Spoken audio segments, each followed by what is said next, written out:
Abdullah bin Salam yang telah beriman, dan juga kita telah sebutkan betapa banyak tidak ataupun perlawanan daripada orang-orang Yahudi ketika Nabi SAW tiba di Madinah.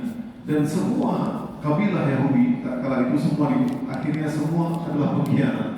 Ya, awali dengan Bani Qainuqa, kemudian Bani Nadir, dan terakhir adalah Bani Quraidah. Semuanya mereka adalah pengkhianat, dan mereka membantu musyrikin Arab yang ingin menyerang kota Madinah.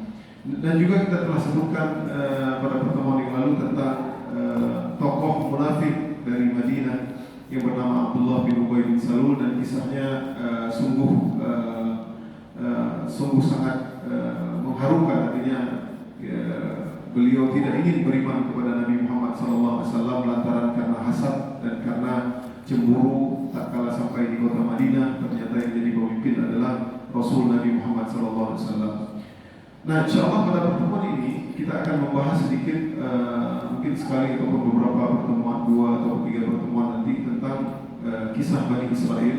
Di akhir pertemuan yang lalu kita sudah sebutkan bahwasanya tak kala Nabi Ibrahim menikah dengan Sarah, kemudian Nabi Ibrahim tidak dikaruniai anak.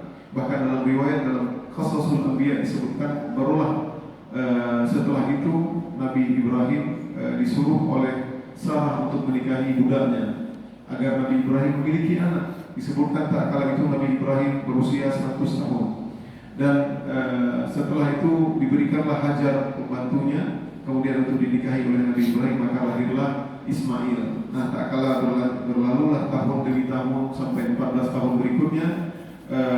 Dalam 14 tahun tersebut ada kecemburuan dari Siti Sarah, ya. Maka setelah 14 tahun berikutnya Allah juga dalam rangka meninggikan Sarah kemudian menganugerahi anak dari Sarah, yaitu Ishak.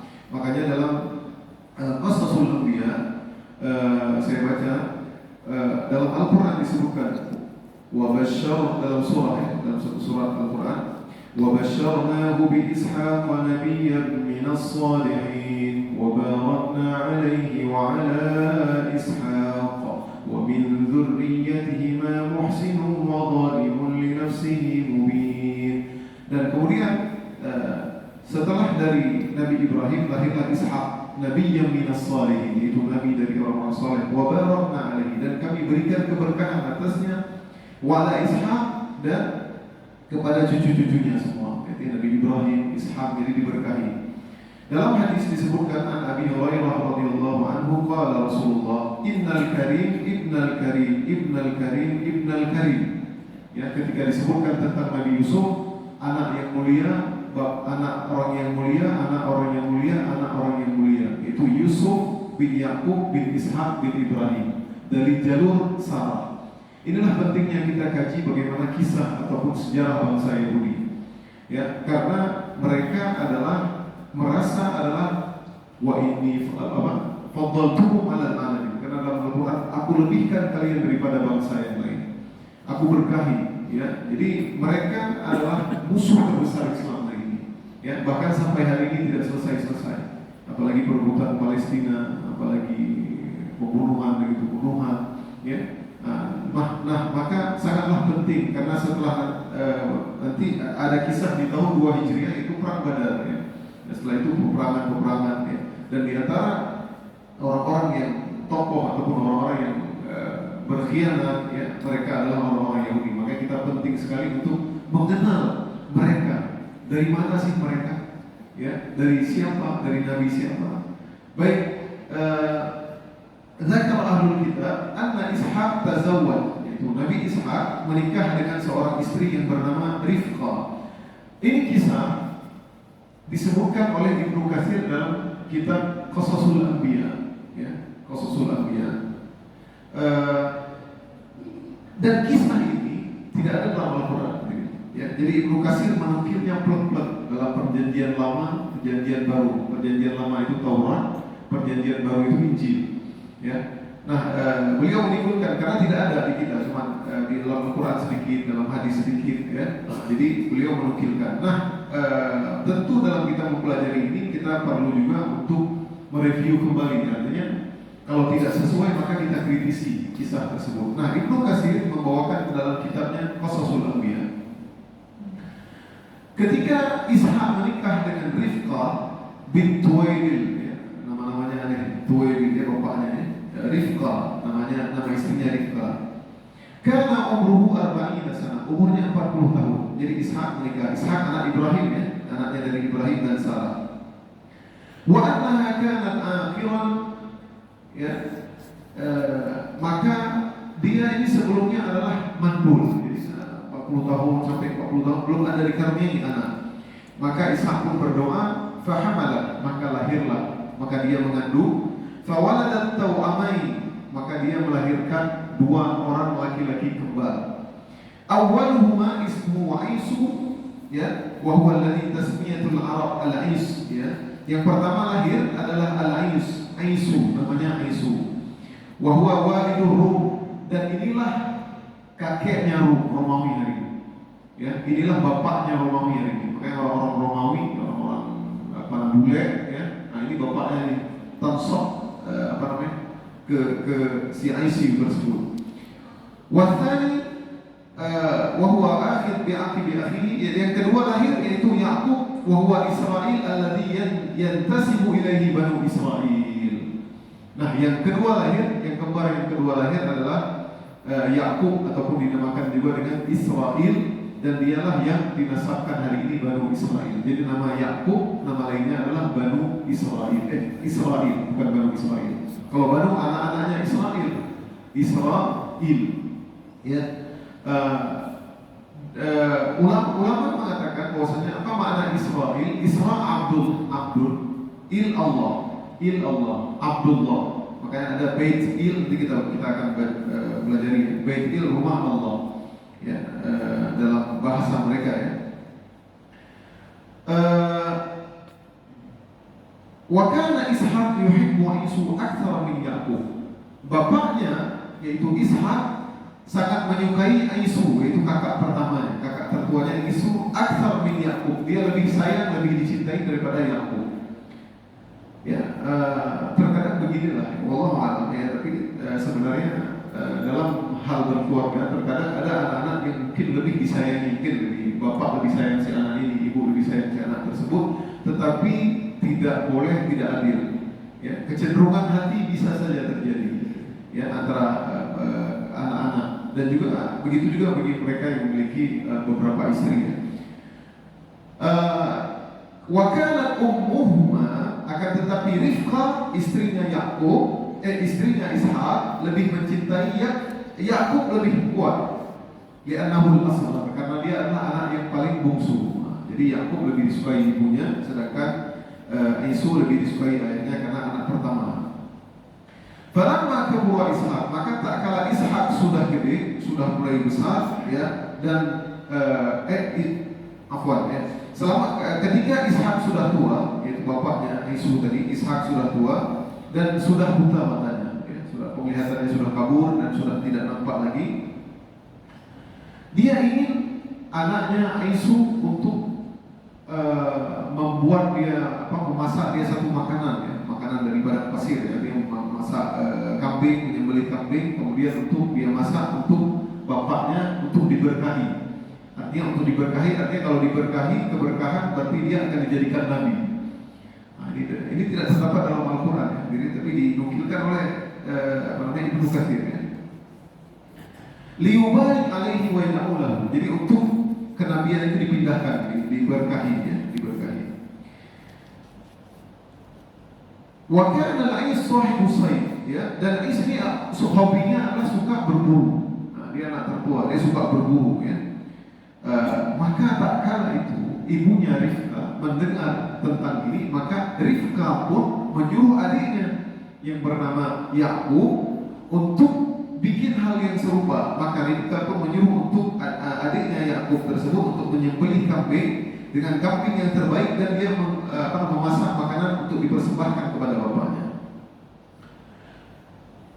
Faqamat fa'albasathu thiyab akhi, maka dia pun menolak sebenarnya. Wah ibu, bagaimana aku bisa berlakon? Ya, ini dalam perjanjian lama. Ini kelicikan ya, masa Yakub licik ya.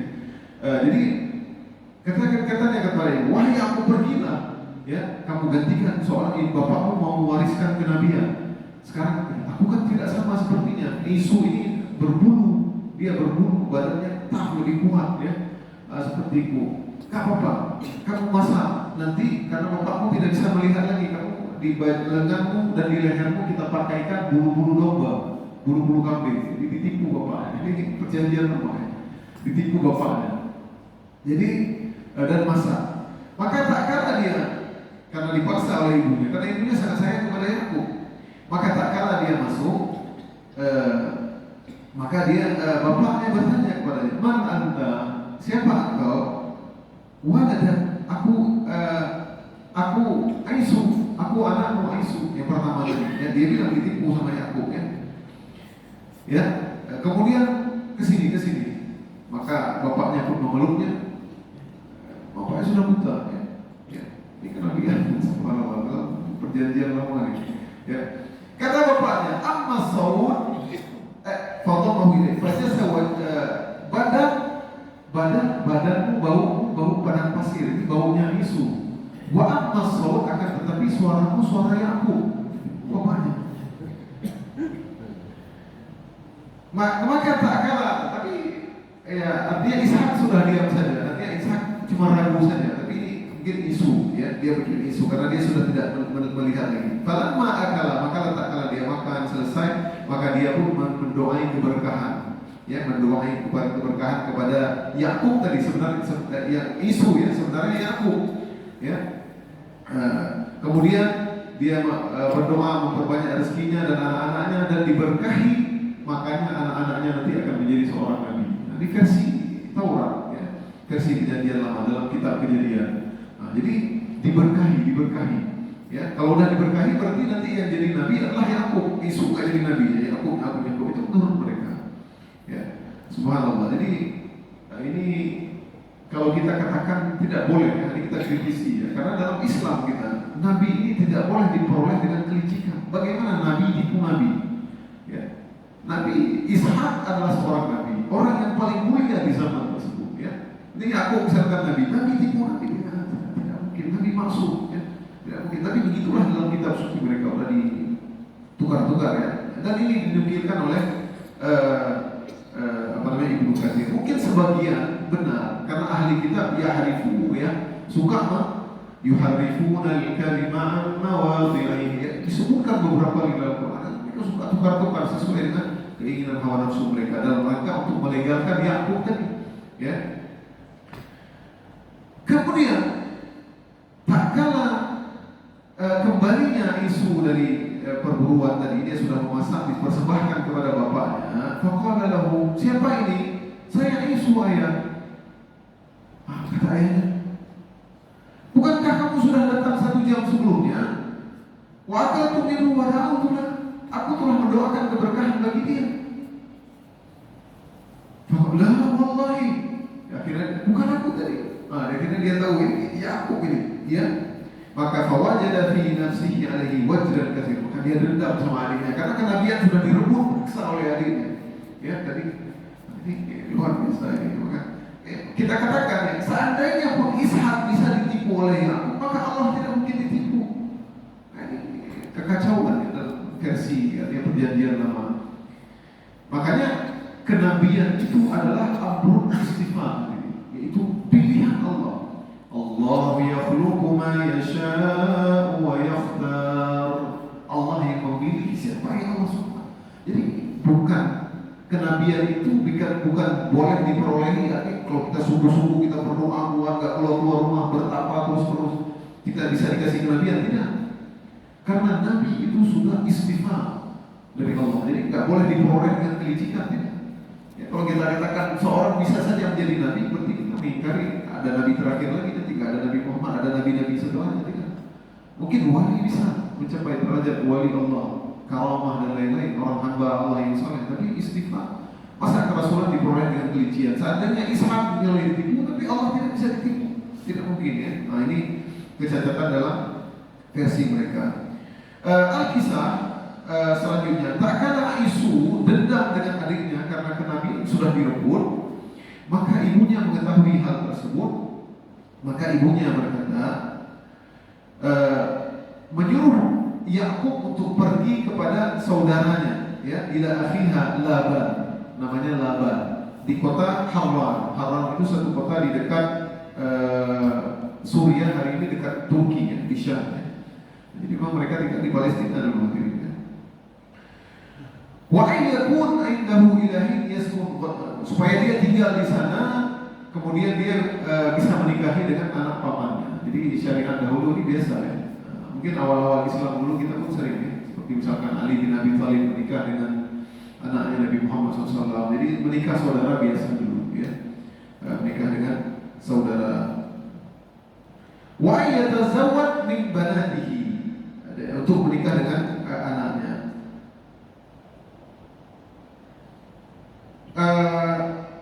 Maka tak kala Yakub keluar dari rumahnya di petang tersebut, hari tersebut, karena khawatir isu akan membunuh adiknya tadi, maka tiba dia di suatu tempat, dia tertidur, ya. Maka dia pun terlelap tertidur di atas batu. Dia ambil batu sebagai bantalnya dan dia tidur. Fara'a fi nawmihi dzalika mi'rajan mansuban minas sama'i ila al-ardh. Maka dia tiba-tiba, ya, melihat. Ini ada versi betul, mungkin ada versi yang tadi, ya, seperti tadi kelicikan itu tidak benar, ya. Maka Nabi Yakub ketika dalam mimpinya dia melihat tiba-tiba ada tangga dari langit ke bumi, ya. Dia melihat wa idzal malaika yasruhuna fi yanzilul malaika, naik turun dari langit ke bumi, ya. Ini tentu orang saleh, ya. Nah, ini mungkin kita katakan benar, ya. Wa rabb tabaraka wa ta'ala yukhatibu, dan Allah tabaraka wa ta'ala memanggilnya, mengatakan kepadanya, inni sa'ubariku alaik wa aktsar dzurriyyat wa aj'al laka hadhihi al-ard wa li'aqibik min ba'dik. Sesungguhnya wahai Ishak, aku akan memberkahi kamu dan kepada semua keturunan-keturunanmu, dan aku akan menjadikan bumi ini untukmu. Nah, inilah kenapa orang Israel, ya, hari ini bumi semua milik Israel. Ya, mereka menganggap seperti itu. Makanya orang Israel, orang Yahudi, ya, kita katakan, orang Yahudi ketika bermuamalah dengan orang Yahudi punya aturan, punya SOP. Mereka khawatir, takut sama Allah, ya. Tapi selain orang Yahudi, mereka nggak ada halal dan haram, halal semua. Itu orang Yahudi. Maka kamu Yahudi dari suku mana? Suku 12 orang anak. Oh ini oke. Mereka takut itu, nggak pakai riba, nggak. Tapi sama orang lain mereka menghalalkan. Nah, itulah dahsyatan orang Yahudi, karena mereka itu tadi seolah bumi ini adalah warisan nenek moyang mereka. Ishak terpilih, Yakub terpilih, dari Yakub semua nabi sampai Isa alaihissalam. Mereka tidak menyangka ternyata dari Ismail, walaupun tidak ada nabi terakhir, yaitu sallallahu alaihi wasallam. Maka tak kala dia terbangun, maka dia menamakan tempat tersebut, ya, dia berjanji, dia bernazar kepada Allah, kalau seandainya nanti aku selamat, aku akan mendirikan suatu tempat ibadah di situ, ma'badan lillah, ya, dia kan. Dan setiap rezeki yang dia peroleh dari usahanya 10% untuk Allah Subhanahu wa taala. Nah, ini luar biasa. Ini patut kita tiru, ya. Saya pernah mendengar pengusaha-pengusaha kaya raya di Indonesia, ya, sebagian, bukan semua, ya, ada satu brand namanya. Setiap keuntungan dia selalu mengikutkan Allah SWT dalam investasinya. Ini mungkin patut ditiru oleh para pengusaha-pengusaha hari ini. Jadi setiap keuntungan, setiap bulannya dia ada persen ke Allah. Itu tentu ayat timkah atau apa. Dan sampai hari ini memang Masya Allah berkah. Ini patut ditiru oleh pengusaha-pengusaha muslim. Jadi beliau mengatakan 10% untuk Allah Subhanahu wa taala. Wa summiya dzalikal mawdi' baitil, dan dinamakan tempat yang dia tidur tadi adalah Baitil, yaitu rumah Allah, Baitil, ya. Wa huwa mawdi' Baitul Muqaddis al-yawm alladhi banahu Yaqub. Nah, inilah Baitul Maqdis hari ini yang didirikan oleh Yaqub. Makanya orang Israel hari ini tempat saya juga. Ya, kita Islam, ya, orang Palestina, ya, juga seperti itu. Falamma qalima Yaqub ala khalihi ardi Haran idlahu ibnatan. Singkat cerita, kemudian dia sampailah ke rumah pamannya, ya, saudara ibunya, yaitu bernama Laban di kota Haran. Maka pamannya ini memiliki 2 anak perempuan. Yang pertama bernama Lia,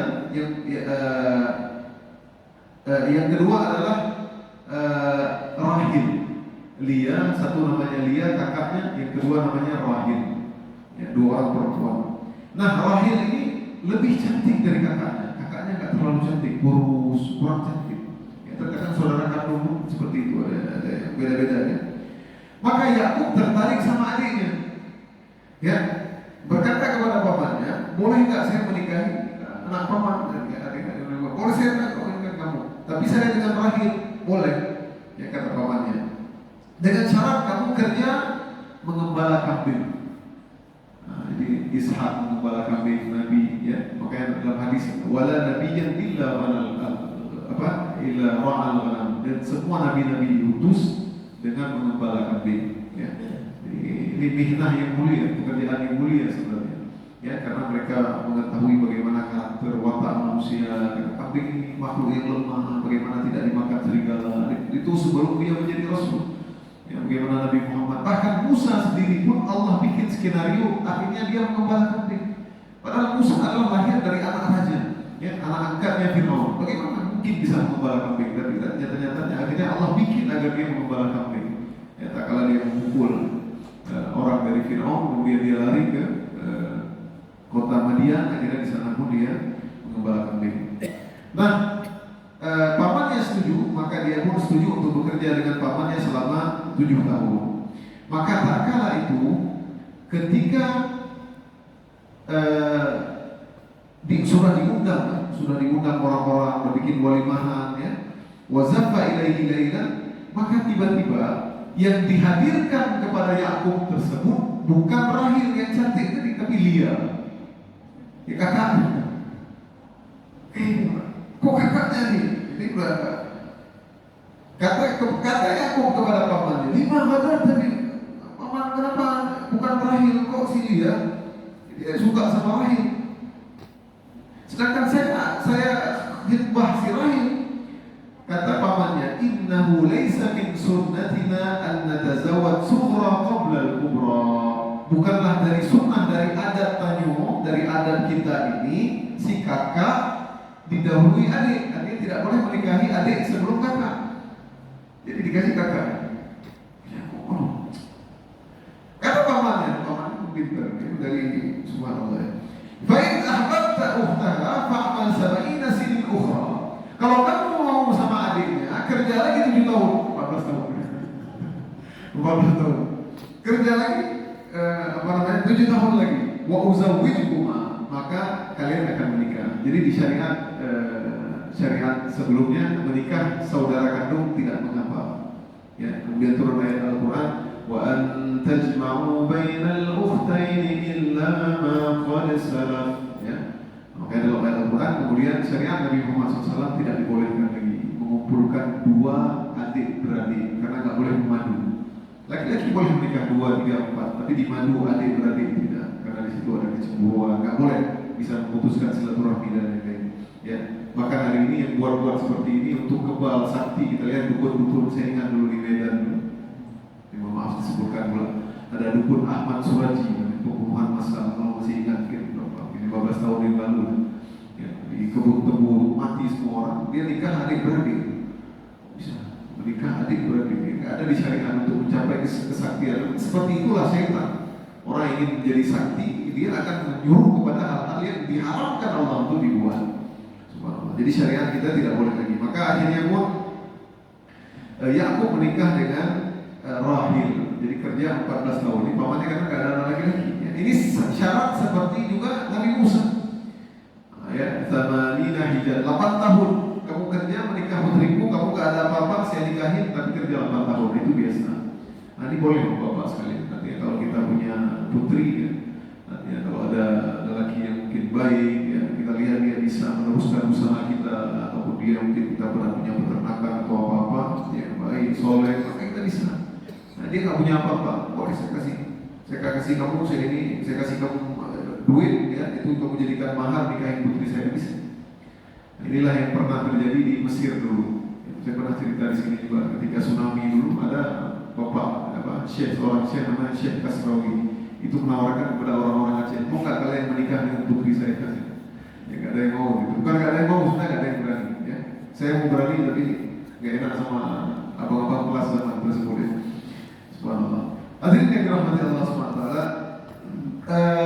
Singkat cerita, maka mereka pun menikah dengan Yakub menikah dengan Rahil. Maka tak kalah menikah, ternyata Rahil tidak memiliki anak. Ya, Rahil ini yang cantik dia tidak memiliki anak. Ya,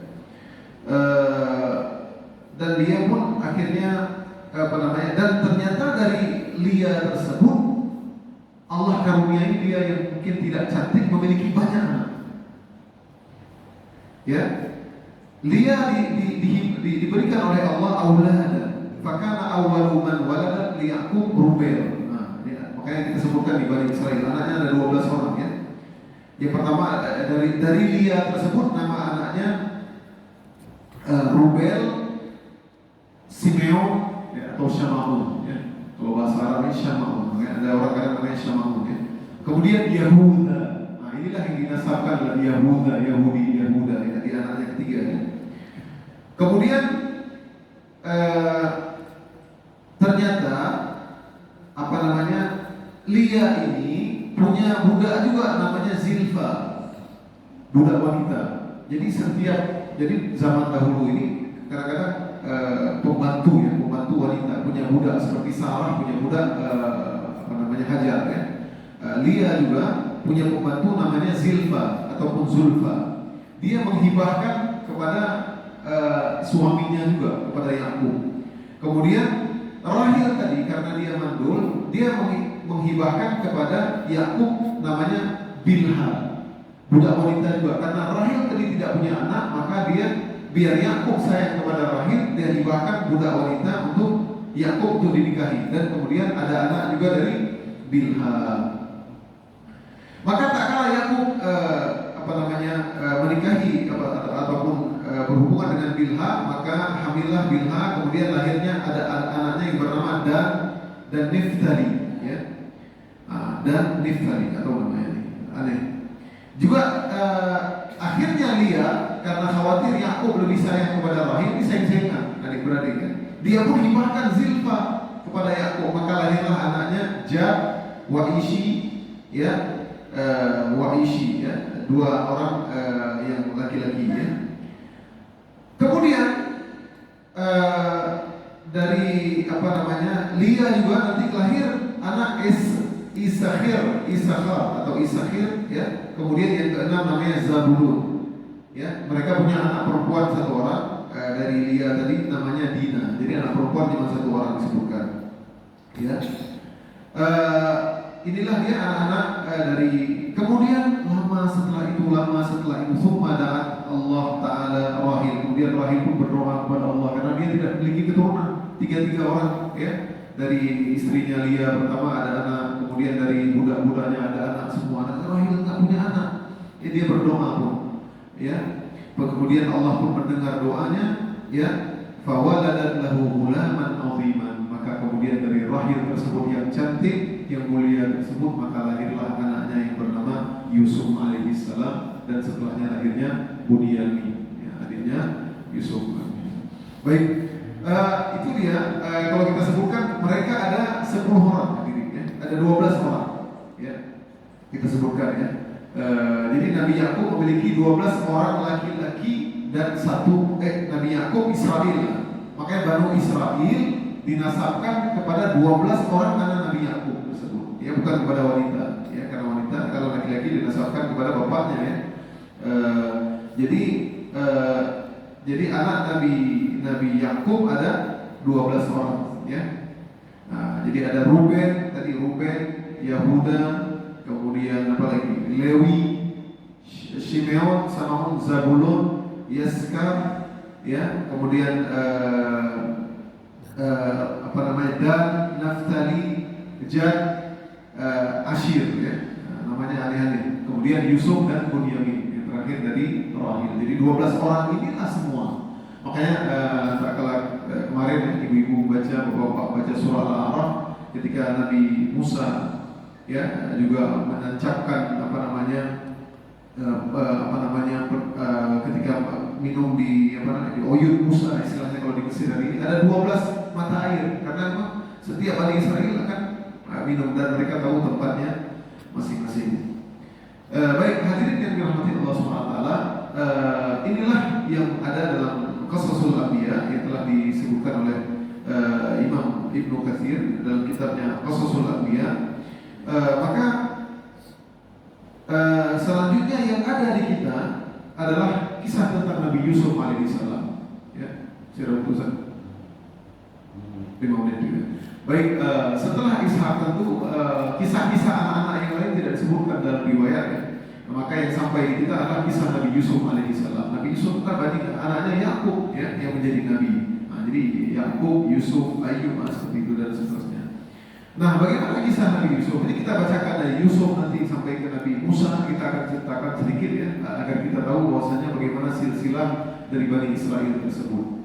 Ya, dalam surah Yusuf disebutkan إذ قال يوسف لأبيه يا أبت إني رأيت 11 كوكبا والشمس والقمر رأيتهم لي ساجدين. Tak kala Yusuf ketika masih kecil dia berkata kepada bapaknya, ya abati, wahai bapakku, sesungguhnya aku melihat 10 kaukaban, 10 bintang, matahari dan rembulan, 10 bintang, artinya 10 bintang, yaitu anak-anaknya ya, saudara-saudaranya selain Bunyamin tadi ya. Wasyamsa wal qamar, syamsa adalah Nabi Yakub, ini ditafsirkan wal qamar yaitu ibunya, ra'aituhum li sajidin ya, dia melihat dalam mimpi ada matahari, rembulan dan 10 bintang bersujud kepadanya. Kata bapaknya, qala ya bunayya la taqsus ru'yaka ala ikhwatik, wahai anakku jangan ceritakan mimpimu ini kepada saudara. Fayakidu laka kaida, takut khawatir enggak jelas mereka, nanti ada hasad di mereka. Inna syaitana lil insani aduwwun mubin, sungguhnya syaitan itu musuh yang nyata bagi manusia. Ternyata benar, enggak diceritakan. Surah Yusuf hadirin yang dirahmati Allah SWT. Jadi kembali ke Yusuf yang setelah tadi Ishak, kemudian Yakub ya, yang Yakub yang tidak disebutkan dalam Al-Quran, kita membaca hanya di Qasasul Anbiya karangan Ibnu Katsir. Kemudian kita pindah ke surah Yusuf, bagaimana kisah Bani Israel. Nah, surah Yusuf ini diturunkan oleh Allah Subhanahu wa taala kepada Nabi Muhammad SAW litasliyah, untuk membuat hati Nabi Muhammad SAW senang, untuk membahagiakan Nabi Muhammad SAW. Wahai Muhammad, seolah-olah Allah mengatakan, sesungguhnya seandainya kamu dimusuhi oleh orang-orang musyrikin Arab, orang-orang Quraisy, bahwasanya ada nabi sebelummu yaitu Yusuf, tidak ada, bukan orang-orang sekitarnya yang musuh, keluarga sendiri yang musuh.